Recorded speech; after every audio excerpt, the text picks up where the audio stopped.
Antes eu gostaria de me apresentar, me chamo Pâmela, moro no Espírito Santo, mas sou mineira. Aí talvez algumas pessoas falaram, você é mineira? Sou mineira, mas eu moro no Espírito Santo. Sou casada desde 2013, tenho 2 filhas que ficaram lá com meu esposo, uma de 10 anos e outra de 7, Elisa e Mariana. Os amores da minha vida. Sou psicóloga, com especialização na terapia cognitivo-comportamental, mas virei, por vontade de Deus, a psicóloga dos crentes. Então, o médico que passou a me indicar, ele é cristão e ele foi só me mandando crente. Aí eu falei, gente, até para sofrer da emoção, o crente sofre diferente. Eu estava brincando na hora do almoço. Se uma pessoa sente tristeza, ela chega, eu estou sentindo muita emoção, tristeza. Mas quando é um crente, ele fala o quê? Eu estou pecando porque eu estou me sentindo tão triste. Porque onde Deus está, até a tristeza salta de alegria. Então eu fico, meu Deus, né? A gente acrescenta culpas para a gente. Mas esse é um outro assunto, a gente não vai adentrar sobre essa questão do cristão e as emoções. A gente vai entrar num assunto sobre o perdão. Mas, virando psicóloga dos crentes, também me aprofundei na teologia, em outras abordagens, logoterapia. Então, qual abordagem que eu vou seguir aqui? Todas, um pouco. TCC, logoterapia, terapia dos esquemas, filosofia, mas, acima de tudo, teologia. Tá? Porque eu acredito que as ciências humanas, como a psicologia, ela é fundamental, ela é muito importante, tem muita coisa boa, mas ela não responde tudo sobre um cidadão do céu. Ela é ainda assim humana. Então, a gente compreende que, eu compreendo, talvez vocês compreendam assim também, que qual que é a informação mais importante que você tem de processo de autoconhecimento na sua vida? O fato de ter sido feita à imagem e semelhança de Deus. Sua história não começou no dia que você nasceu e no dia que você vai morrer. Começou no Éden, passou pela cruz, você nasceu, você talvez morra, ou talvez você fica para poder ver Jesus voltar, e ali sim a nossa história se encerra para um novo começo e eterno, porque nós fomos feitos para a eternidade. Então, se nós fomos feitos para a eternidade, justo que nós já vivamos agora de uma forma que represente essa eternidade. Porque, afinal de contas, nós estamos nessa terra, mas nós somos um cidadão do céu. Mas antes eu queria fazer uma oração. Eu sempre gosto de...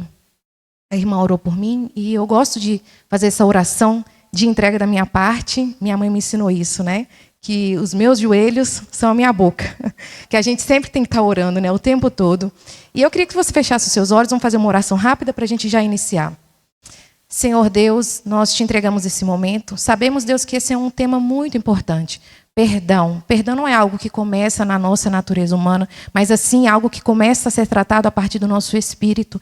E por isso, Deus, eu te peço que o Senhor tenha misericórdia da minha vida, porque de mim eu nada tenho para entregar, mas somente o Senhor pode nos dar respostas para questões tão difíceis e trazer cura para aquilo que precisa ser curado. Nós confiamos que o Senhor tem algo novo para nós, não eu. Que eu não faça das abordagens humanas verdades celestiais, mas que o Senhor se revele através de mim e ministre em cada coração, em cada mente, que possa encontrar um terreno fértil esta mensagem. Em nome de Jesus, amém. Já está aqui? Eu comecei com... Peraí. É a inimiga da tecnologia. Ô, gente, está ligado? Tem que apontar para onde?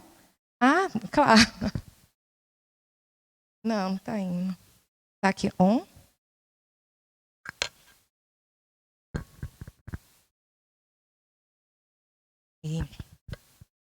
Ah, sim. Agora tudo fez sentido. Eu peguei um versículo aqui básico para a gente iniciar. Cadê? Hebreus 5:9. Eu amo o livro de Hebreus. E diz o seguinte: embora fosse filho, embora quem fosse filho? Jesus. Aprendeu a obediência pelas coisas que sofreu. Existe uma premissa hoje, inclusive muito difundida por ideologias e até mesmo pela psicologia, de que nós devemos evitar a todo custo o sofrimento. Mas o sofrimento ele não pode ser evitado. E uma vez que ele não pode ser evitado, a pergunta é: como eu lido com o sofrimento? O que esse sofrimento ele pode produzir na minha vida? Porque quando nós não encontramos um sentido para aquilo que nós passamos, de difícil, nós entramos naquilo que Freud chamaria de neurose, ou que Viktor Frankl falaria sobre perda de propósito. E Jesus veio a essa terra e mesmo ele sendo filho, ele sofreu. Então, é uma mentira que começaram a contar para a gente de que o sofrimento pode ser evitado. O sofrimento ele não pode ser evitado. Deus ele não prometeu dar toda a felicidade para a gente nesse mundo. A nossa promessa é para a eternidade. E muitas vezes a gente, infelizmente, se afasta dessa verdade, querendo só respostas agora. Mas, levando em consideração que o sofrimento ele é inevitável, eu vou acompanhando aqui, gente, porque eu trouxe muita coisa e eu preciso acompanhar para poder não me perder e tentar entregar tudo no tempo aqui. Eu até esqueci de marcar. Mas, tem um relógio ali. Mas veja bem, quando Emanuele me pediu para poder falar sobre perdão, desculpa, pensei que fosse aqui. Quando ela me pediu para falar sobre perdão, eu falei assim, eu já falei sobre perdão outras vezes, as pessoas já ouviram sobre perdão tantas vezes, mas eu fui me aprofundar um pouco e eu compreendi um pouco mais o porquê o perdão é tão difícil. Não sei vocês têm facilidade em perdoar?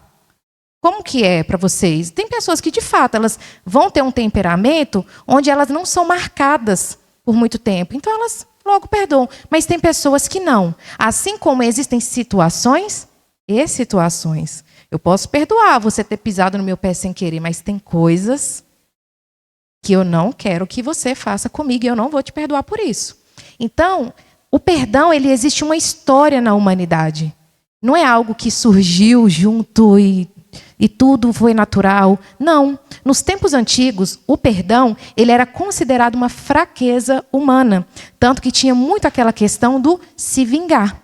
Né? Tanto que Nietzsche, um filósofo ateu, ele falava que o cristianismo é uma religião dos fracos e vencidos. É a moralidade dos fracos. Por quê? Porque chegou o cristianismo e falou, não, perdoa. Se bateu numa face, dá outra. E isso por que era tão inconcebível? Porque toda pessoa que fazia isso, ela era taxada de tola. Você tinha o direito de se vingar. Se alguém te fez algo, você tem por direito se vingar. E se você não faz, você é uma frouxa. Então, o perdão, ele era dessa forma que era visto. Mas isso foi só mudando a roupagem e a gente continuou. Hoje em dia, a gente chama isso de quê? A cultura do cancelamento. Desculpa, gente. A cultura do cancelamento. Tudo, as pessoas, inclusive hoje, têm muito medo de se posicionar porque já pensam, eu vou ser cancelado. As pessoas vão me cancelar. Eu não posso falar nada, todo mundo se dói por tudo que eu digo. E isso vai também totalmente contra. Muitas vezes, até a nossa passividade, às vezes a gente assume uma postura passiva, pelo medo dessa cultura do cancelamento. Mas desde longo lá da história até os dias de hoje, alguns padrões eles se repetem. E 3 em específicos são aqueles que dificultam a questão do perdão, que é desejo de vingança, vitimismo e baixo entendimento do evangelho. Coloquei aqui os 3. E, inclusive, esse terceiro eu falo com muito respeito. Tá? Isso também cabe a mim, não estou falando que eu sou perfeita nisso, mas quanto mais a gente entende do Evangelho, mais a gente vai aprendendo, por exemplo, a prática do perdão, que é uma prática que começa no espírito. Não é algo que vai começar na sua psique, nas suas emoções, porque na nossa natureza humana, a gente vai tentar se preservar, a gente vai tentar se proteger, a gente não vai querer perdoar. Então, muitos ensinamentos, inclusive também por uma teologia muitas vezes errada, as pessoas, até mesmo os cristãos, passaram a rejeitar a prática do perdão. Porque dá a entender o quê? Isso é proteger o agressor em relação e deixar jogado a vítima. Não, precisa ter algo, precisa. E a pessoa, às vezes, entende. Quantas vezes eu fui criada numa igreja também bem tradicional e eu ouvi, não era o que me falaram. Fora do que eu já presenciei também em atendimentos. Acontece algo muito sério, um abuso sexual, e você vai contar, às vezes, para uma liderança, ou o marido bate na mulher, e aí o que fala? Perdoa, deixa isso para lá. E isso vai gerando uma ira no nosso coração. Porque até mesmo dentro de um baixo entendimento teológico, uma pessoa tem compreensão daquilo que a Bíblia fala de que Deus também ele é a justiça. Certo? Então, aqui eu trouxe 4 principais pontos que antes da gente entrar em ali um caminho que envolve também mais a psicologia, a gente precisa ajustar as nossas lentes sobre o perdão. 4 pontos importantes. O primeiro, o perdão não é negar a justiça. Perdoar não é dizer que o outro estava certo ou que você vai deixar para lá. É confiar que Deus fará a justiça quando e como Ele quiser. É tirar o peso da vingança das nossas costas. Muitas pessoas não conseguem compreender, muitas vezes também porque aprendeu da forma errada, que o perdão e a justiça são 2 lados de uma mesma moeda. Só que essa justiça não cabe a nós fazer. Pamela, e se uma pessoa me violentou? Perdoe e denuncia. Justiça. Isso está lá na Bíblia. Quando lá no povo de Deus, lá em Levíticos, tinha um abusador, ok, você pode viver a sua vida, mas fora do arraial. Ele era tirado do arraial. Por quê? Era maldade que Deus é esse que abandona esse homem aí jogado para fora do povo dele. Mas ele tinha amor pelas vítimas também. Então, perdão e justiça são 2 lados de uma mesma moeda, tá? Mas, muitas vezes, nós não compreendemos ou nós não queremos acreditar que Deus, de fato, fará justiça. E isso é um ponto que aí a gente precisa avaliar o nosso coração sobre a nossa confiança na palavra de Deus. O segundo o perdão é um processo, mas começa com uma decisão. Outro erro também que muitas vezes a gente vê, eu sendo criada em igreja, e eu presenciei isso muitas vezes, a pessoa chega extremamente entristecida, extremamente ferida, e fala, não, esquece isso, deixa para lá, vira a página. Gente, uma pisada de pé, a gente vira a página. Mas, de fato, tem coisas que a gente não vira a página tão fácil. E a gente precisa compreender que o liberar perdão pode não fazer diferença nenhuma nesse momento para você. Mas, à medida que você escolhe viver 4 promessas, que a gente vai falar dentro desse tópico 2, isso vai transformando o seu cérebro, sua mente, o seu coração e o seu espírito, tá? E são esses 4 pontos. Não vou pensar mais nesse erro, não vou usar isso contra você, não vou falar disso para os outros, não vou permitir que isso destrua o nosso relacionamento. Esses são 4 pontos. A gente muitas vezes também comete o erro de eu perdoei, mas eu continuo a pensar no erro, eu continuo a usar isso contra a pessoa, eu continuo falando disso para os outros e eu continuo permitindo que isso afete os meus relacionamentos. Tem algo muito triste que se fala sobre mulheres que dizem que as mulheres elas são muito desunidas. Né? Que se fala muito sobre essa questão de igualdade e coisas do tipo, mas que as mulheres são muito desunidas. E eu acho que isso não é algo que deve existir no meio, principalmente de nós cristãs. Porque, sim, pessoas que nós convivemos, inclusive na igreja, vão nos ferir? Sim, mas pessoas também vão nos curar. É como um ferro afia o outro, um irmão afia o irmão. Então, a gente precisa compreender, mas mais para frente eu vou trazer aqui outros passos mais práticos sobre a questão do perdão, na prática mesmo como isso funciona. Mas é muito importante que a gente ajuste essa visão, porque a forma como a gente pensa, na terapia cognitivo-comportamental, eles falam, não é uma situação que gera um comportamento, mas é a forma como eu penso. Isso está resumido em Provérbios 4:23, na versão NTLH, que diz, cuidado com seus pensamentos, pois eles dirigem a sua vida.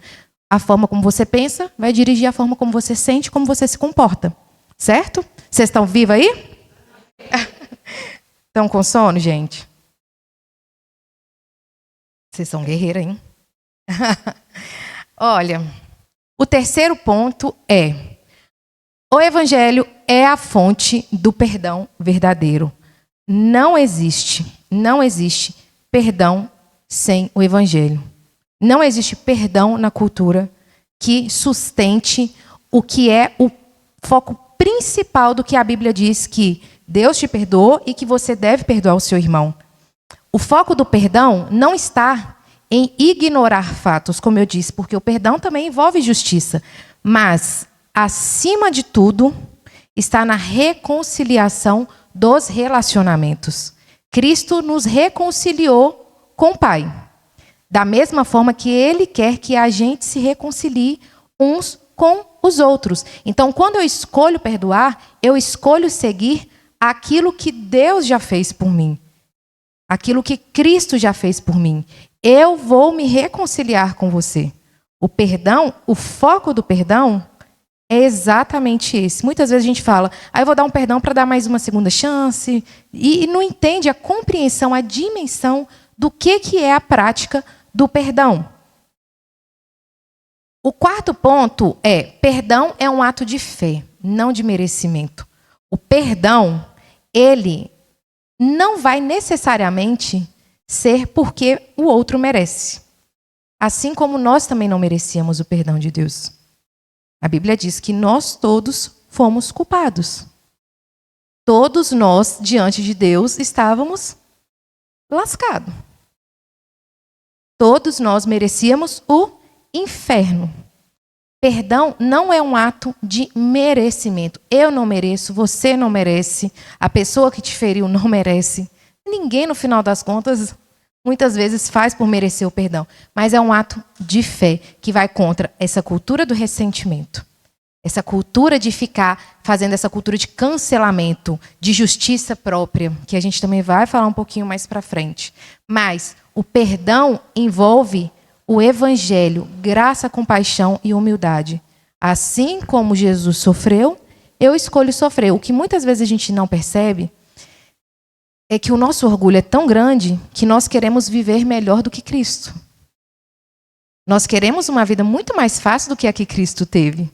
Nós queremos ter uma vida com muito mais amores do que Cristo teve. E isso nos impede de ter o coração de Cristo. Essa é a realidade. Sabe aquela história do aceita que dói menos? Isso dói. Isso dói na gente. Mas a gente é tão orgulhoso que a gente nega, inclusive, aquele outro versículo que diz que um discípulo ele não pode ser maior do que o seu Senhor. Mas nós não, nós queremos ter uma vida perfeita. Então, esses 4 pontos trazem que você só vai saber, de fato, a sua compreensão do Evangelho, como você lida com quem te feriu.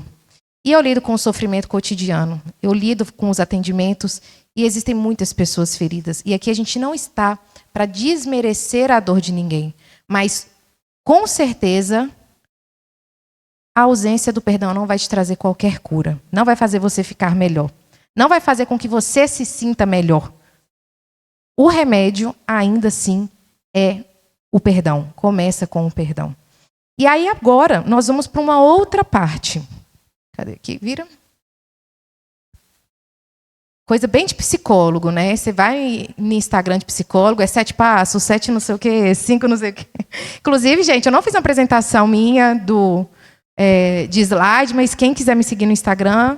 Eu falo que meu Instagram é o mais bagunçado que vocês já viram. Você vai ver lá, psicologia, teologia e futilidades. Então, um dia você está vendo um assunto muito sério, um dia você vai ver eu falando mal de alguém que falou alguma besteira na igreja, e talvez um outro dia você vai ver minhas filhas brincando, meu cachorro aprontando, e assim. Mas, se você quiser seguir, é @pammorandi, P-A-M e Morandi com D-I no final. 7 passos, gente. Eu vou deixar aqui, mas eu vou falar sobre cada um. Isso daqui surgiu a partir de muito estudo, mas também do estudo de caso que eu fui fazendo a partir dos meus atendimentos. Né? A partir do estudo da psicologia, a partir do estudo da teologia, a partir do que eu fui vendo funcionando na prática. Que, por exemplo, o primeiro passo, esse daqui é um passo, falaram que tem a luzinha aqui, né? Esse aqui é um passo básico. Você reconhecer a ferida. Muitas vezes, a gente quer viver de uma forma negacionista. Ou então, tipo, tudo bem, essa foi minha história, foi isso que eu passei, e tudo bem, não dá nada. E eu não quero aceitar algo que me doeu. Ou então, eu não quero compreender que o meu comportamento disfuncional vem proveniente de uma ferida. Eu estava até brincando, estava comentando com a Emanuele e com o Renato, que no carro, que é minha ferida emocional, eu falo, gente, eu tive muitos problemas na minha vida e eu tinha uma ferida de rejeição sem terrível que me ajudou a escolher até o meu cachorro. Porque quando eu fui comprar, todos estavam pulando, brincando, e ele estava lá no canto, dormindo. Eu mexia com ele e ele me ignorava. E eu falei, esse cachorro está me rejeitando? Aí eu falei assim, esse cachorro é doente? Aí eu perguntei para o moço, ele falou, não, está tudo aqui, ó, os exames dele estão todos saudáveis, é o jeito dele mesmo.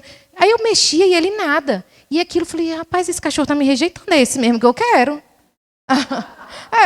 E ele é antipático, ele não gosta muito de gente, não gosta de cachorro. Ele gosta só da gente de casa, porque eu acho que teve que aprender a conviver, né? Não teve muita escolha para ele, coitado. Então, os nossos comportamentos, a partir de uma brincadeira, que foi o que aconteceu de verdade, mas a partir de um exemplo assim, mostra que os nossos comportamentos, eles podem ser direcionados por uma ferida. Às vezes você não vai saber qual ferida que você tem, mas você vai ver que você tem um comportamento disfuncional. Ou alguém vai chegar e falar assim, olha, isso aqui que você faz não é bacana. E às vezes a gente não quer aceitar. Mas o primeiro passo não existe. Quando Deus foi criar o mundo, ele disse, haja luz. A gente precisa trazer luz para aquilo que está oculto. E às vezes também algumas pessoas têm medo. Já uma vez chegou assim na terapia para mim, uma menina que falou assim, olha, eu estou aqui, mas na primeira sessão, eu estou aqui. Mas eu já quero te dizer que eu estou aqui obrigado pela minha família. Eles falaram que se eu não fizesse, ia dar problema, ia dar isso, não sei o quê, não sei o quê. Mas eu não queria estar aqui. Desse jeito. Ainda bem que é online, porque senão eu pensei, essa menina vai me bater. Ou se ela estiver acompanhada, Jesus não vai vir para mim. Eu só desligo e deixo alguém lá expulsar. Mas ela estava tão furiosa, na hora eu falei assim, tudo bem, é realmente muito estranho a gente ficar falando da nossa vida para quem a gente nem conhece. Ela não é. Eu acho isso bizarro, esse negócio de ficar indo de psicólogo para falar de dores, de não sei o quê. E ela começou brigando comigo. E eu também concordo com você. E ela, pois é, menina, eu acho bizarro. Aí eles querem que eu vou e fale de tal situação lá, que não sei o quê, e daquela situação lá, e não sei o quê. E ela começou a falar que depois disso, eu só falei, eu também concordo. Ela ficou 1h30 falando, não consegui nem parar a sessão de 1 hora, porque ela... Eu falei, ainda bem que você não tinha muita coisa para tratar, imagina se tivesse, né? Cada BO que chega para a gente que a gente fala assim, Jesus, eu não sei, vocês... Né? Tem alguém aqui que é psicólogo? Tem uns que você atende que você fala assim, Jesus, você está olhando para a pessoa com aquela cara de paisagem, mas por dentro você está assim, o que eu faço? Já teve situações, como eu disse, eu virei psicólogo dos crentes, mas tem crente recém-convertido que chegava a ficar com o olho preto, que eu falava assim, se começar a ficar possesso, eu desligo. Eu falando para mim mesmo, né? Falei, não, se manifestar aí, eu vou desligar e falar depois que caiu a internet. Não vou ficar aqui, não, porque é cada situação que a gente pega, né? Mas é importante a gente reconhecer as nossas feridas, um processo de autoconhecimento. Traga luz. Existe algo que você suspeita que, olha, talvez isso tenha me marcado. Preste atenção, por exemplo, vou dar para vocês uma dica. Observe ou relembre da sua infância. Que tipo de papel? Isso aqui é só uma situação, tá? De várias que a gente pode trazer. Qual foi o papel que você teve que desempenhar quando você era criança? Cuidadora? A minha irmã, meu pai foi embora, eu tinha 4 anos, minha irmã tinha 7. Minha irmã se tornou a cuidadora. Minha mãe colocou ela no lugar de cuidadora, quase que o homem da casa. E eu sempre fui mais extrovertida e não sei o quê. Eu virei o quê? A garota legal.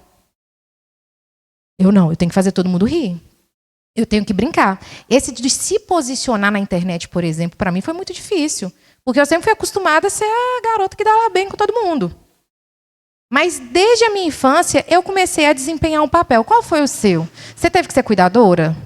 Você teve que ser apoio emocional dos seus pais? De alguém? Você teve que ser a garota legal, aquela que nunca reclama, aquela criança boazinha que tem mãe que fala assim para mim, nossa, minha criança é tão boazinha, nossa, faz tudo. Eu fico assim, nossa, as minhas são saci de patinete.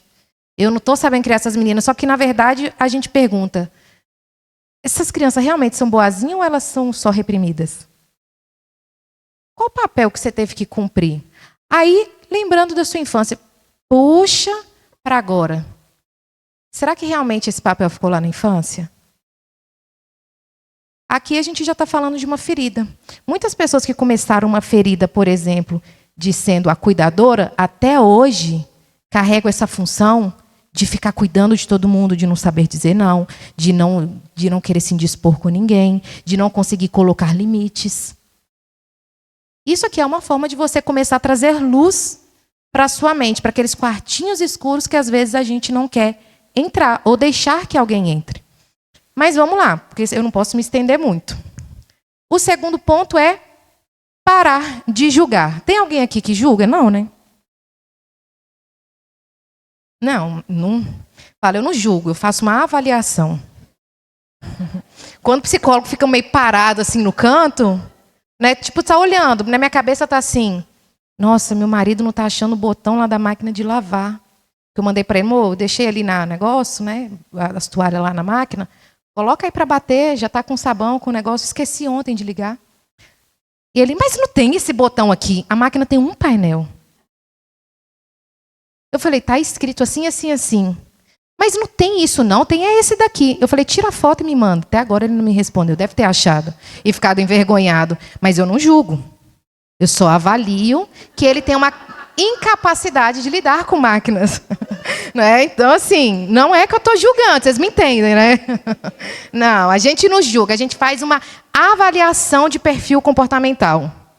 Mas, agora falando sério, por que nós devemos parar de julgar? Por que o julgamento, e isso envolve sim também a prática do perdão. Porque quando eu não curo uma ferida, é muito natural que eu encontre culpados para essa ferida. Né? E geralmente na terapia são os pais. Né? O povo chega, minha mãe foi isso, meu pai foi aquilo, e enfim, a vida foi uma miséria. Só que, imagine um desenho do ciclo do infinito. Sabe aquele desenho? Agora você vai acrescentar essa frase aqui: tudo que eu julgo, eu revivo. Isso é muito real. Eu não sei como vocês acreditam, mas vou falar a minha parte, que não vai interferir em nada sobre o nosso entendimento teológico enquanto irmãs em Cristo. Mas eu não acredito na linha teológica de maldição hereditária. Tá? Eu acredito sim que convivendo a gente desenvolve padrões que sem perceber aquilo se torna automático e a gente repete. E das mais diversas formas possíveis. Se você foi rejeitado na infância, pelo seu pai, pela sua mãe, pelos colegas, você cresce e você não precisa da ajuda de ninguém para continuar se rejeitando. Você fala, aquele infeliz me rejeitou. Eu tenho um ódio do meu pai porque ele me rejeitou. Porque ele me abandonou. E você cresce, você nem precisa mais do seu pai para nada. Às vezes o pobre já até morreu. E você continua se rejeitando, se abandonando. Às vezes você criticou tanto a forma como sua mãe te criou, sem perceber. Gente, olha como eu escuto isso. Uma vez já veio um caso para mim da pessoa falar exatamente isso. Eu vim para a terapia porque eu sempre tive problema com minha mãe, falava que eu queria ser diferente e estou sendo exatamente igual. Tudo que a gente julga, a gente repete. E sabe por que existe um grande erro na gente ficar fazendo esse tipo de julgamento? 3 pontos, se vocês quiserem anotar, que eu não coloquei ali. O primeiro, julgar é acreditar que no lugar do outro faria diferente, que eu faria melhor. Isso é orgulho. Sabe aquela história que eu sou crente, e eu já falei diversas vezes, depois eu falei, Jesus, como era idiota, burra, né? Eu falava, no lugar de Eva, eu não teria feito isso. Quem nunca culpou Eva? Quem nunca falou que se chegasse no céu e encontrasse com Eva, ia dar ruim? Só que no lugar de Eva, você faria a mesma coisa. A gente faria. Porque em situações até menores, a gente repete. Eu detestava quando minha mãe me gritava o tempo todo. Minha mãe gritava, gente, comigo, Nossa Senhora. E aí, gente, desculpa Nossa Senhora, que é mania, tá? De convivência capixaba, desculpa, tá vendo? Eu falei no almoço, falei, que péssimo hábito. Mas a minha mãe gritava. E eu me tornei mãe, eu falei, vou ser totalmente diferente. Ai, fiz tudo igual.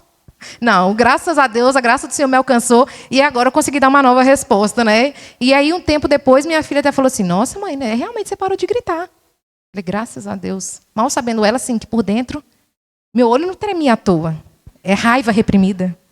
Né? Então, assim, mas a gente Pensa que no lugar do outro a gente faria. Por isso que o que eu julgo eu revivo. Você sabe por quê?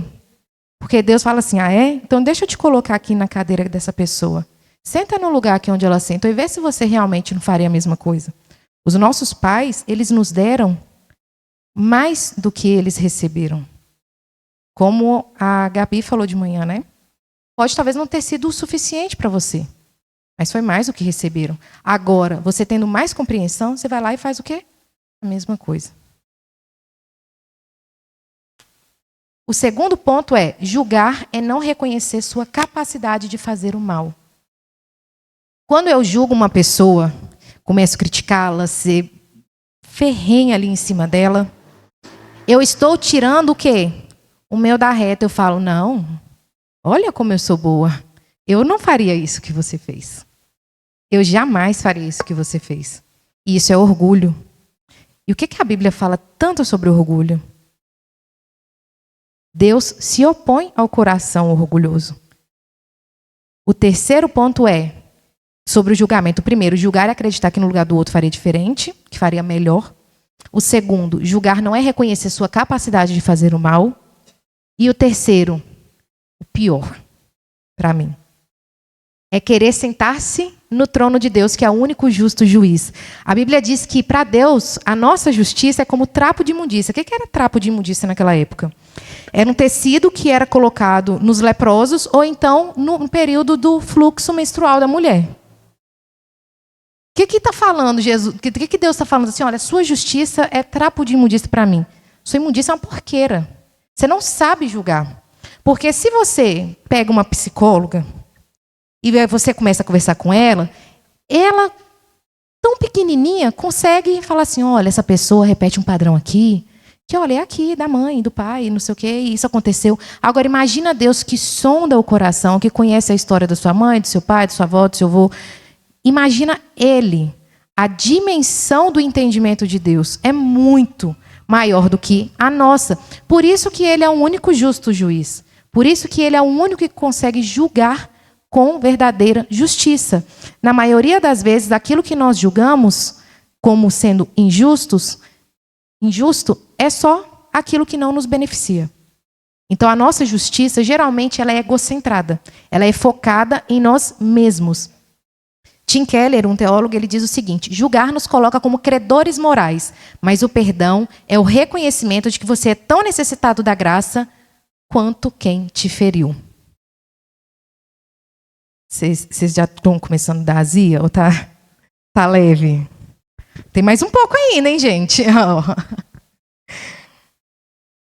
Olha só, esse daqui, deixar o vitimismo. Eu sou crente bem tradicional, gente. Eu carrego Bíblia e essa aqui é a minha menor Bíblia. Então, assim, vocês não precisam abrir, mas eu não coloquei aqui, tá? Vocês podem anotar. João 5, do 5 ao 9, diz o seguinte, vamos lá. Cadê? Muito pequenininho, eu não trouxe meu óculos. Estava ali um homem enfermo, havia 38 anos. Jesus, vendo-o deitado e sabendo que estava assim há muito tempo, perguntou-lhe, queres ser curado? Respondeu-lhe o enfermo, Senhor, não tenho ninguém que me ponha no tanque quando a água é agitada. Pois enquanto eu vou, desce outro antes de mim. Então Jesus lhe disse, ignorando totalmente o que ele falou. Isso aqui, parênteses meu, tá? Então Jesus lhe disse, levanta-te, toma o teu leito e anda. Imediatamente o homem se viu curado e tomando o leito, pôs a andar. O que essa história fala para a gente sobre o perdão e vitimismo? Vocês já repararam que todas as vezes que Jesus ia curar alguém, ele falava, você quer ser curado? Você tem fé? E a pessoa responde, sim. Jesus nem perguntou nada para ele. Provavelmente já sabendo da resposta que ele tinha. E eu não estou falando que esse homem não tenha vivido uma vida miserável durante esses 38 anos. Só que sabe o que acontece? Uma pessoa que é vítima, ela vive anos, meses, séculos, pedindo por um milagre. Mas quando o milagre está na frente dela, ela é incapaz de enxergar. Porque a pessoa vítima, para toda solução, ela encontra um problema. Só que Se você for vítima, talvez você vai dizer que não é. Que não seja, né? Aquela história. Eu nunca vou me reconhecer como sendo vítima. Então, eu costumo falar que a vítima das questões emocionais, a vítima, ela nunca se cura. E isso é muito triste. E não é uma sentença, mas é uma frase para chamar a atenção. Por quê? A vítima, o foco da vida dela está no outro. Ah, é porque fulano me feriu. É porque fulano não faz isso para mim. É porque eu não tenho ninguém para me levar até o tanque. É porque eu não tenho amigos. É porque as pessoas passam na minha frente. A vítima, ela sempre tem uma desculpa para tudo. E uma coisa da maturidade que envolve é que ninguém nos deve nada. Você vai se tornar muito mais maduro e muito mais feliz quando você tiver essa compreensão. A Bíblia diz que se a gente for dever algo a alguém, que seja o amor. Mas se for, agora, é parte da que está lá em Pâmelas 13, 28. Mas daqui a pouco está falando, está colocando coisa na Bíblia. Se for para dever algo a alguém, que seja o amor. Mas não cobre nada de ninguém. Ninguém te deve nada. As pessoas que mais ficam presas no ressentimento são pessoas que focam a melhoria dela no que o outro pode fazer. É excelente nós termos irmãs em Cristo, ter comunhão, ter líderes espirituais. Inclusive, é muito bom isso. E é necessário e é bíblico. Mas eu nunca vou poder justificar. Eu não fiz, eu não melhorei, eu não me curei porque ninguém fez nada por mim. Você vai estar se colocando nesse mesmo lugar que esse paralítico. Num lugar de total falta de dignidade com a vida que Deus te deu. O coitadismo é você tirar a dignidade da vida da pessoa, dela poder ser melhor. Só que não para por aí. Né? Aquele paralítico ficou, ai Deus, tadinho de mim. Não sei, se vocês conhecem alguém assim, eu sei na terapia exatamente quando a pessoa ela quer vir para resolver e aquela que só quer reclamar. Tem gente que é assim. Quando eu conto meus problemas, eu não sou assim, tá, gente? Eu quero falar. Mas tem gente que fala isso. Uma vez uma amiga minha falou, se você já sabe de tudo, então por que você está me perguntando? Que tudo que ela falava para mim, eu estava com um problema um tempo atrás, uns anos atrás, e aí eu falava com ela, e eu assim, eu sei. Tipo, mas ela, ué, então por que você está me perguntando? Eu falei, nossa, sua cavala. Para que isso? Também não podia? Enfim. Até mesmo assim, isso era uma coisa que eu ficava também muito presa no vitimismo. Foi algo que realmente foi um processo de cura na minha vida, porque eu acabava transferindo muito as responsabilidades que eram minhas. E isso é algo muito importante. Mas, para além disso, ainda nessa história,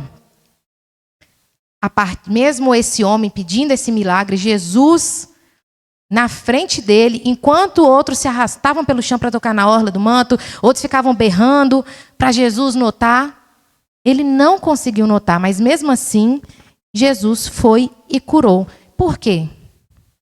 A cura também, o foco, ela deve estar também, por mais que eu tenha uma responsabilidade, ela tem que estar no poder do que Jesus pode fazer. Como que funciona isso? Em Colossenses 2,19, se eu não me engano, e com a tua graça que opera, e por isso me esforço com a tua graça que opera poderosamente em mim. Por isso me esforço com a tua graça. Graça e responsabilidade tem que ser a perna de todo cristão. Você só vai até onde a graça te acompanha. Não existe responsabilidade que você tomou que você vai poder falar, eu fiz sozinho, foi pela graça. Só que a graça sem responsabilidade não vai te levar para outro lugar. Você vai fazer o que ele depois foi alertado aqui. Porque um pouquinho mais, a gente não lê, mas um pouquinho mais, Jesus depois se encontra com ele novamente e fala assim, olha, vai e cuidado para que de nada pior te aconteça. Aí você pensa assim, cara, o homem viveu uma vida miserável, 38 anos arrastando, lambendo as feridas. O que de pior poderia acontecer com esse homem que agora está andando? Isso já não é o pior dos cenários para uma pessoa, viver de uma forma tão indigna assim? Porque, além do mais, ele ainda falava, eu não tenho ninguém, eu não tenho família, eu não tenho amigo. A pessoa o quê? Estava miséria profunda mesmo. Estava lascado ele. O pior que pode acontecer depois de uma cura na nossa vida é a gente não responder com obediência e responsabilidade à graça que nos foi concedida. O que isso tem a ver com perdão? Se você já foi perdoado, ou seja, Deus já te tirou daquela miséria, do império das trevas, e te trouxe para o reino da luz. Se você não responde com graça e responsabilidade e obediência, você está sendo em uma situação pior do que aquele paralítico. Era melhor você ter ficado naquela situação. Não está fazendo nenhuma diferença. Então, tome cuidado, a gente precisa tomar esse cuidado, porque existem situações, esse dia, por exemplo, é uma situação como essa, onde Deus responde com graça através dos diversos tipos de conhecimento, da comunhão entre os irmãos, processos de cura na gente. E muitas vezes a gente ignora esse fato. A gente não enxerga a bondade de Deus para com isso. Vocês estão acordados? Tá difícil, não? Então eu vou apertar mais. Eu estava com medo de ficar muito pesado esse negócio, então, já que vocês falaram que não tá. Eu vou abrir agora outra passagem, porque, gente, eu sou assim, tá? Acho que a Bíblia é o maior manual que nós temos, e isso é inquestionavelmente. Já estudei muitas coisas na psicologia e consegui encontrar respostas para todas elas praticamente na Bíblia. E eu não estou desmerecendo a psicologia, mas nós temos outros tipos de ferramentas. Mas veja bem, por exemplo, o que acontece lá em Mateus 18, 23. Por isso o reino do céu é semelhante a um rei que resolveu ajustar a conta com os seus servos. E passando a fazê-lo, trouxeram-lhe um que devia 10.000 talentos. Não tendo ele, porém, com que pagar, ordenou o Senhor que fosse vendido ele, a mulher e os filhos, e tudo quanto possuía, e que a dívida fosse paga. Então o servo, prostrando-se reverentemente, rogou: "Sê paciente comigo e eu te pagarei tudo." O senhor daquele servo, compadecendo-se, mandou embora e perdoou-lhe a dívida. Saindo, porém, aquele servo, encontrou um dos seus conservos que lhe devia 100 denários. O primeiro devia 10.000 talentos. Era uma fortuna milionária. 100 denários eram umas coisinhas de reais. E agarrando, o sufocava, dizendo: "Paga-me o que me deves." Então o seu conservo, caindo-lhe aos pés, implorava: "Sê paciente comigo e te pagarei." Ele, entretanto, não quis. Antes, indo-se, o lançou na prisão até que saudasse a dívida. Vendo seus companheiros o que havia passado, entristeceram-se muito e foram relatar ao seu senhor tudo o que acontecera. Então o seu senhor, chamando-o, lhe disse: "Servo malvado, perdoei-te aquela dívida toda porque me suplicastes. Não devia tu igualmente compadecer-te do teu conservo, como também eu me compadeci de ti?" E, indignando-se, o seu senhor entregou aos verdugos. Alguém sabe o que é verdugos? Verdugos? E até que lhe pagasse a dívida. Assim também meu Pai Celestial vos fará, se do íntimo não perdoares cada um dos seus irmãos. Não são todas as versões que trazem essa palavra verdugos. E me chamou a atenção, eu fui procurar. O que é verdugo? Verdugo eram os atormentadores, aquelas pessoas que faziam... Como é que é, gente? Fugiu o nome. Tortura, exatamente. Eram os torturadores. Eles praticavam torturas ali constantemente em alguém que estava preso. E agora me diga, qual tem sido um dos maiores torturadores que nós vivemos de forma quase que global? Os transtornos emocionais.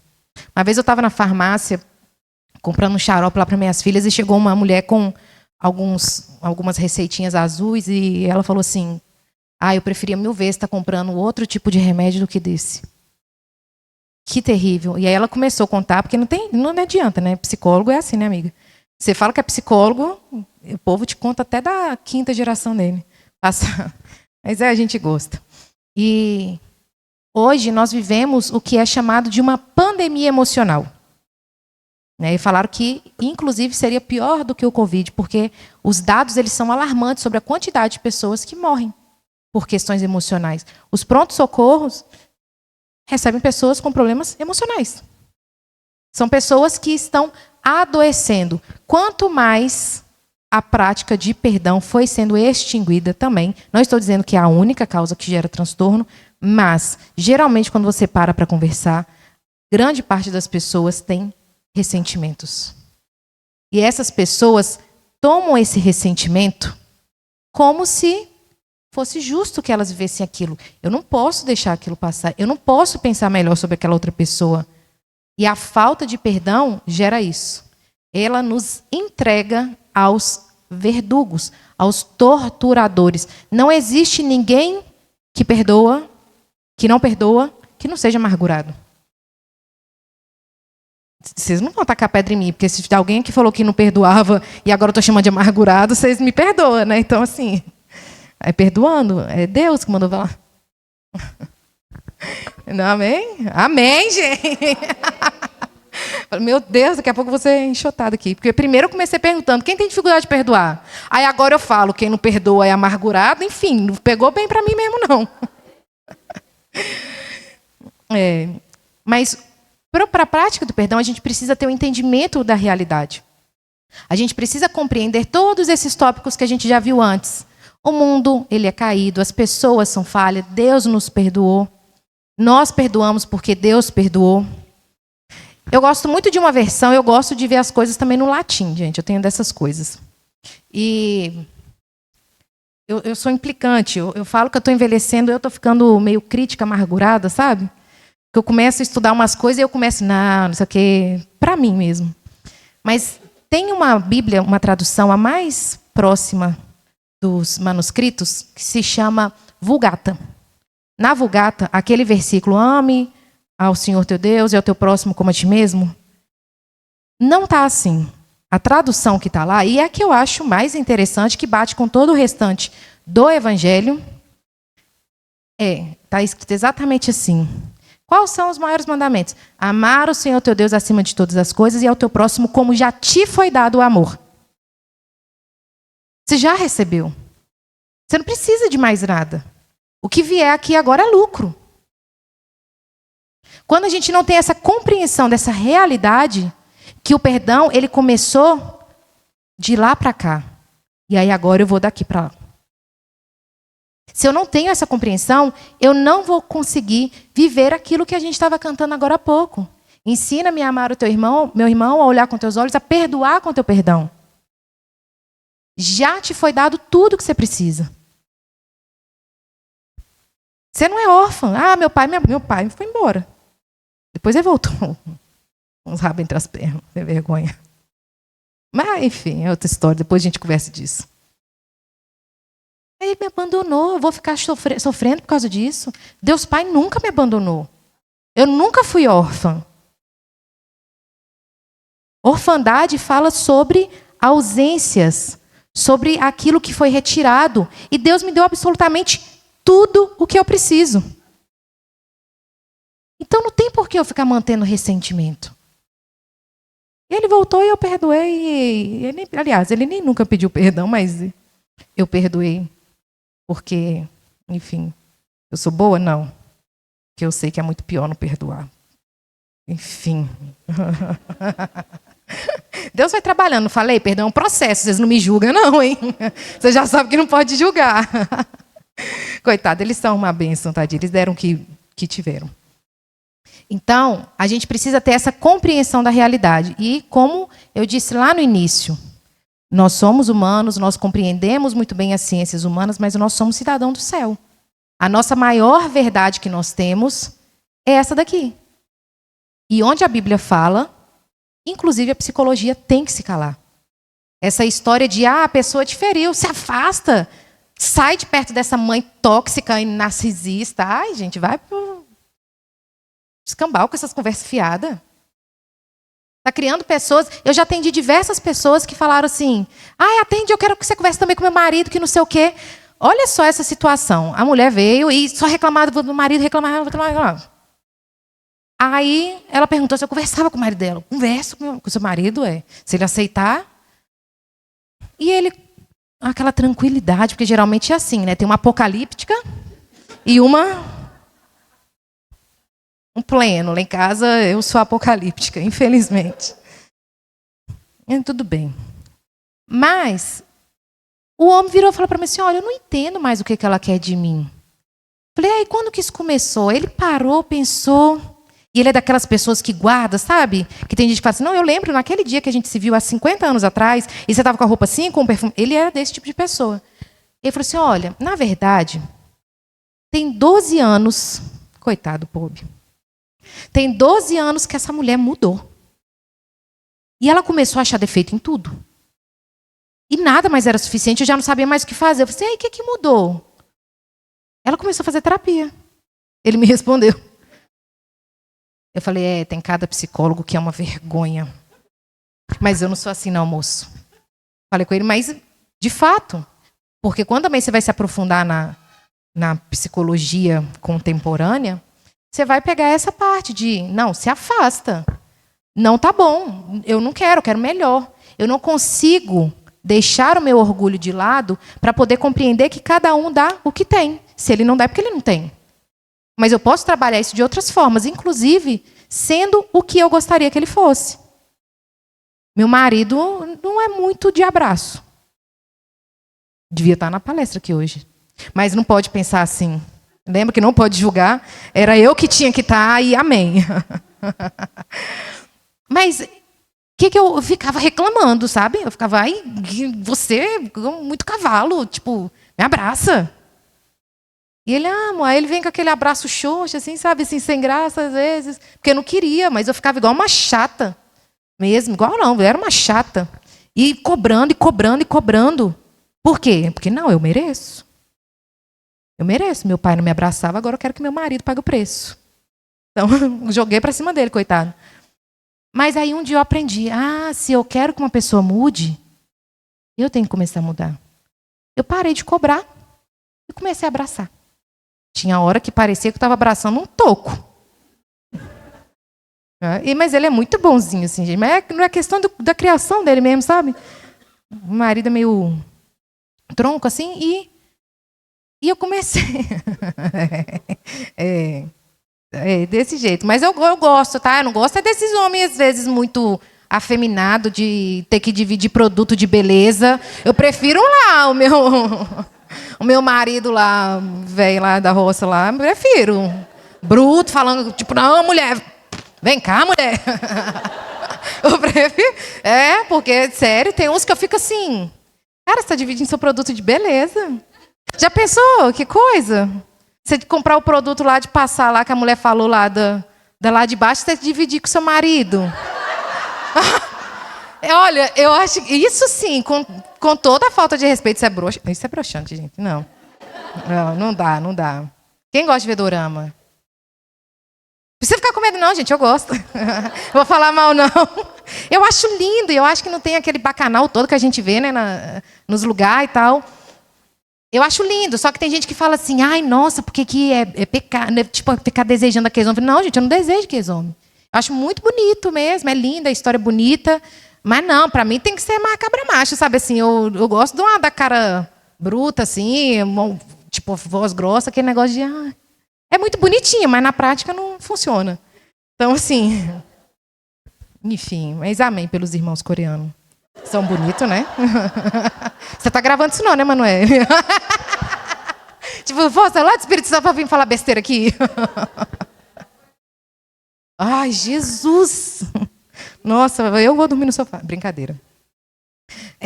Vamos lá, né? O tempo está passando e vocês começam a conversar fiado e eu me perco. 5. Abandonar o ressentimento.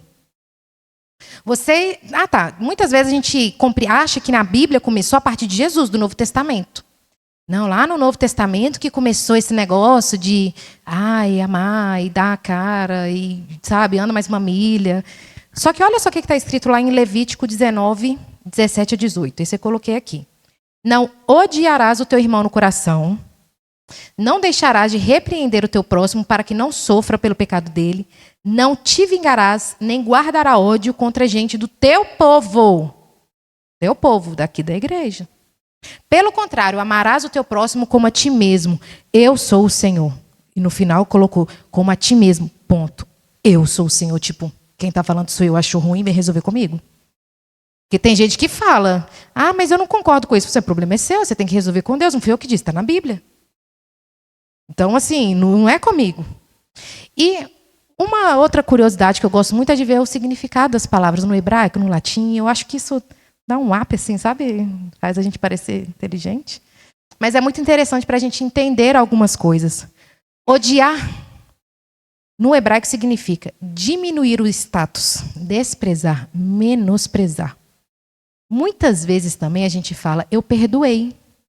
Só que eu fico constantemente juntando com minha amiga, você viu lá? Aquela besouro de faraó. Você viu? Coisa horrorosa. E eu fico, nossa, olha a roupa que ela tava. Por quê? Porque eu já estou de treta com ela. Porque fulana, não sei o quê. E você demonstra nesse comportamento que você não perdoou. E você não reconciliou o seu relacionamento com aquela irmã. Existem, a partir deste versículo, grandes teólogos, eles falaram que aqui tem 3 regras de ouro para um comportamento ideal. Isso me chamou muita atenção quando eu li.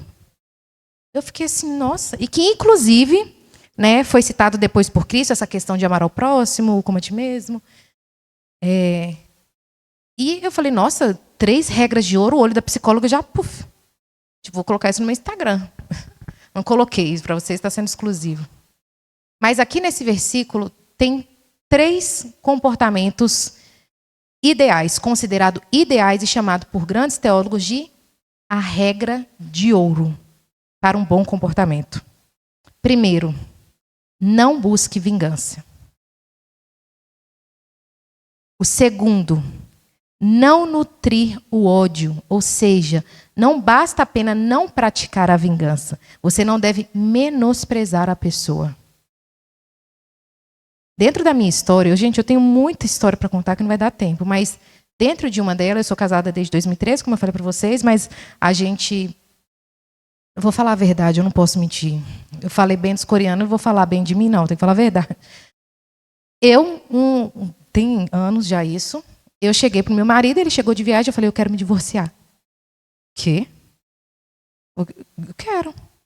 Você está brincando? Não, eu quero me divorciar.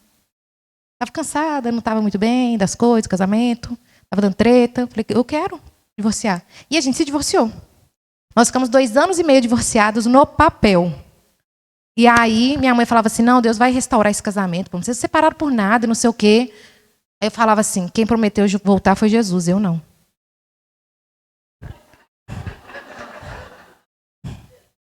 Aqui, gente, está o nome dele. Pois eu voltei. Jesus falou o que é? Que você disse o quê? Eu prometi voltar e você não. Pois você volta com o rabinho entre as pernas. Mas depois de 2 anos e meio, o homem me manda mensagem falando, estou orando pela nossa família. Já tinha filhas, minhas filhas bebezinhas. Minha família? O que você não está louco? 2 anos e meio depois, já estou bem, tranquila. E vai querer restaurar a família? Eu mandei para ele assim, você está com algum problema? Eu já falei que você devia procurar um psicólogo. 1 mês depois, a gente estava lá marcando o casamento de novo, saindo casado. Olha, enfim, a gente passa por cada indignidade, né, para ver. Gente, eu falo com minhas filhas, eu falo, minhas filhas são lindas, mas eu falo com elas, filhas, só ser bonita, enfim, qual mãe vai falar que a filha é feia, né? Mas minhas filhas são lindas, e eu falo assim, só ser bonita faz nada não, tá? O que vai fazer diferença na sua vida é você não ser burra. Ela, mas por que você fala isso? Porque mamãe foi muito burra. E eu não quero que você seja um burro igual a mamãe foi. Ainda sou um pouco, mas sou menos do que antes. E estou buscando melhorar. E Deus está me ajudando com muita paciência. E quando a gente voltou, por que eu entrei nesse assunto? Quando a gente voltou, eu falei, não vou me vingar dele e tudo mais. Vou entrar e tentar de novo esse casamento. Um mosquitinho, misericórdia. Só que constantemente eu nutria no meu coração sentimentos ruins a respeito dele. Ele tentando acertar. Eu ficava, parece, não sei o quê. Ele não é isso. E ficava menosprezando. Isso é o que a Bíblia fala sobre não odiar o seu irmão, não guardar ódio. Eu perdoei, voltei, casamos. Uma história linda, todo mundo ficou feliz. Mas dentro de mim isso ainda não estava bem resolvido. E eu tive que me arrepender disso. Então, não basta você perdoar da boca para fora. E às vezes até aparentemente ficar bem com aquela pessoa, se dentro do seu coração você está amargurada em relação a ela. Você não perdoou. E aí é o terceiro ponto da regra de ouro. Não guardar rancor ou ressentimento. Como que eu guardo ressentimento se é algo tão ruim? Na psicologia, na TCC principalmente, a gente compreende que mesmo um comportamento ruim, ele permanece porque ele te dá alguma vantagem de algo. Por que que eu não vou fazer atividade física? É muito mais confortável, mas eu sei que eu preciso fazer, mas é muito mais confortável não fazer. Agora, por que que eu guardo ressentimento? Imagina que você foi no supermercado e você viu lá uma plaquinha, ressentimento, vou pegar essa lata. O que que vem dentro dessa lata? Por que que você comprou aquilo e você se apegou? Pela justiça própria? Pelo orgulho? Se achar que você pode ser melhor do que aquela pessoa porque ela não é tão boa quanto você? O ressentimento, ele nutre na gente a falsa ideia de que a gente está bem, que aparentemente eu até consigo conviver com aquele cão, mas por dentro eu fico ressentida, sempre ruminando aquela história. E isso é como um veneno na nossa vida. Isso nos mantém num ciclo de culpa, autodepreciação e inclusive de presunção. Se a gente for parar para ver, toda a raiz está no orgulho, no final das contas. O sexto ponto, estou vendo ali o relógio, Jesus. O sexto ponto, perdoar a si mesmo. Tão quão difícil perdoar os outros, para muitas pessoas, é perdoar a si mesmo. Para mim, eu tenho um vídeo até gravado de quando eu cheguei para as minhas filhas e falei com elas assim, filhas, e meu marido não, né, meu futuro atual marido, na época. Ele estava gravando, eu sentei as duas, falei, filha, mamãe pecou contra Deus e contra vocês. E elas, a Mariana com o dedo na boca ainda, tipo, essa mulher está falando, estou entendendo uma língua. Mas eu sei que aquilo para ela futuramente seria importante. Eu olhei no olhinho delas e ele estava num canto gravando. Eu falei assim, mamãe se divorciou do papai. Mamãe separou de uma aliança que era para ser inalterada. E a mamãe queria pedir perdão para vocês, porque a mamãe errou. Cara, Elisa na hora, minha mais velha, começou a pular. Nossa, vocês vão voltar, eu sempre orei tanto por isso. Tudo Elisa ora, tudo Elisa ora. Se vocês precisarem de alguma coisa para ser atendido, você fala com a Elisa. Porque tem coisa que eu oro tem tempo e eu não ganho. E a Elisa... Aí tem hora que eu falo, filha, você ora lá para a mamãe lá por aí? Ela, vamos orar, mãe. Eu falo, sem nenhum interesse. Mas eu me culpei por muito tempo, porque eu trouxe um dano muito grande para as minhas filhas durante 2 anos e meio. Mas eu precisei me reconciliar com elas. A gente precisa se reconciliar com os outros, mas a gente também precisa se perdoar. Não é passar pano para a gente. Mas naquela época eu dei o que eu sabia. Era muito ruim. Era bem ruim, mas era o que eu sabia, infelizmente. A questão é, vai e cuidado para que nada de pior te aconteça. Então, até mesmo, às vezes, a falta de perdão que a gente não libera para nós mesmas, a gente vive presa na culpa, também é orgulho. Imagina que se eu chego e te dou um presente e você rejeita. É o que Deus faz, eu te perdoei. Não, mas você coloca nesse instante que nem Deus sabe julgar a sua causa também. Não, eu não posso me perdoar. Isso é orgulho, é você tentar compreender que sua mente funciona melhor do que a de Deus. E a gente não sabe quantos fios de cabelo tem na nossa cabeça e a gente quer muitas vezes entender o que está dentro da cabeça de Deus. Se Ele perdoou, está perdoado. Só vai e cuidado para que nada de pior te aconteça. E o que de pior pode acontecer? Você não responder com graça, obediência e responsabilidade a graça que te foi concedida. Por isso que eu fui ficando amarga. Porque depois eu falei, eu não quero errar de novo. E aí eu comecei a ficar assim, né? Mas, nós precisamos... Tim Keller também diz algo muito interessante. O perdão cristão se baseia na cruz. Isso significa que eu não preciso mais pagar ou exigir pagamento. Isso inclui a mim mesmo. Tudo já foi pago. Mas, cuidado, para que nada de pior te aconteça. O número 7 é dar uma nova resposta. Essa, apesar de ser uma parte pequena, que eu vou falar, é a mais difícil. Porque todo mundo, no final das contas, meio que sabe o que fazer. É raro uma pessoa que fala que, não, eu não sei o que fazer. Todo mundo sabe. A pessoa só não consegue fazer. Por isso que minha amiga ficou com raiva de mim. Aquela vez que ela falou, por que você está me perguntando? Você já fala que você já sabe tudo? Eu falei, pois é, isso faz com que eu me sinta mais burra. Porque você só saber encher sua mente de informação, como disse o próprio Salomão, que sabia muita coisa. Só poeira, é nada. É grandes coisas você ser inteligente. Quero ver você transformar isso em prática. A sabedoria é você pegar um conhecimento e trazer para a ação. Aí sim. Tem gente que é mestre em teologia, mas não age conforme. Então, a gente precisa aprender a dar uma nova resposta. Se a gente quer resultados diferentes, a gente precisa dar novas respostas. Mesmas respostas, os mesmos resultados. E já encerrando aqui... Amém, gente? Posso... Ninguém vai falar cansei tanto de apanhar. Isso daqui é eu trouxe para se vocês quiserem tirar foto. Porque é uma forma meio que mais reduzida, resumida, do que a gente falou até aqui. Que perdão é diferente de fraqueza. Perdoar não é dizer que o outro estava certo, é confiar que Deus fará justiça como e quando Ele quiser. É tirar o peso da vingança das nossas mãos. O processo de perdão é uma promessa e não um sentimento, é uma decisão de agir com graça. Graça recebida igual perdão liberado. Você só pode perdoar de forma genuína quando compreende quão profundamente foi perdoado por Deus. E algo muito importante, porque a nossa atualidade praticamente toda tem girado em torno desse negócio aqui, que é a cultura do ressentimento.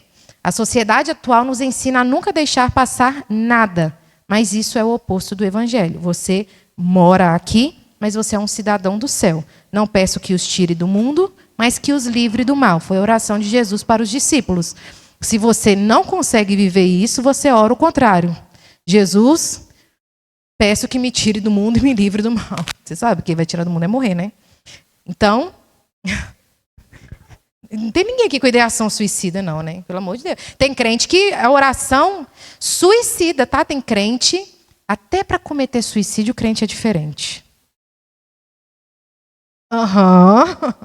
Até para cometer suicídio. A pessoa vai começando a orar, Jesus, me prepara e me leva. Minha mãe estava com oração dessa um tempo atrás. Eu fiquei assim, tô vendo na sua cara. Hein? Você tem certeza que você vai para o céu? Você está querendo se matar? Aí eu ficar brincando com ela, né? Mas tem gente que fica fazendo isso mesmo, sabe? Coloca tudo no empecilho, na dificuldade. Para de se cuidar, para de cuidar da saúde, para de cuidar do espírito. Você está vivendo, você vai querer fazer o quê? Viver é diferente de dar vivo.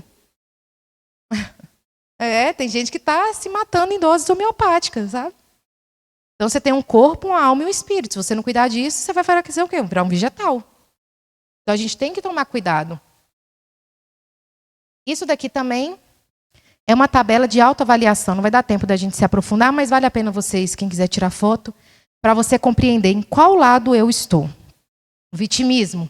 Espera a ajuda dos outros, julga quem feriu, reage com culpa ou raiva, exige retorno e reconhecimento, vê-se como indigno de ser curado. Isso daqui é uma postura de uma pessoa vítima. Depois, peça para que o Senhor sonde o seu coração e pense a respeito. Gente, será que eu não estou aqui mesmo? Jesus, me mostra. Será que eu estou com algum desses comportamentos? Porque para cada comportamento desse aqui, eu coloquei uma resposta. Assume o chamado de levantar-se pela fé. O chamado de levantar-se não é ajuda, não, assume, não, espero o chamado para alguém me levantar. Tá? É muito bom. É bom que o homem não ande só. Mas se você não tiver ninguém, vai tu mesmo. Entende que todos são quebrados. Todos. Todos, tá? Qual que é o significado de todos em latim? Todos. Que piada sem graça. Oh, responde com arrependimento e graça. Graça, favor não merecido, mas também graça biblicamente, até esse de Colossenses. E por isso me esforço com a tua graça, que atua poderosamente em mim. Pâmela, eu não consigo a graça. Nós temos uma promessa de uma graça capacitadora, ou seja, uma força capacitadora para situações difíceis. Perdoa mesmo sem reciprocidade. Recebe o perdão e caminha em obediência, que é aquilo que eu falei. Cuidado para que nada de pior te aconteça. O que de pior pode te acontecer não é nem você ter um transtorno emocional. Mesmo uma depressão severa, não é o pior que pode te acontecer. O que pior pode te acontecer é você não receber com graça, com responsabilidade e obediência ao favor que já te foi concedido por Deus. Porque mesmo as nossas dores emocionais, elas vão passar. Senão aqui nessa terra, na eternidade. Então, o que a gente está construindo aqui hoje é para a eternidade. Amém? Espero profundamente que Emanuele me perdoe por ter passado do meu tempo. É lógico que você vai perdoar, né? Vai dizer que não. Não, vai. Irmã, vocês me perdoam por ter... Tô vendo umas que não balançaram a cabeça, não. Acho que não fui perdoada, irmã. Olha. Brincadeira, gente. Muito obrigada pelo convite, tá? Eu quero fazer uma oração breve com vocês.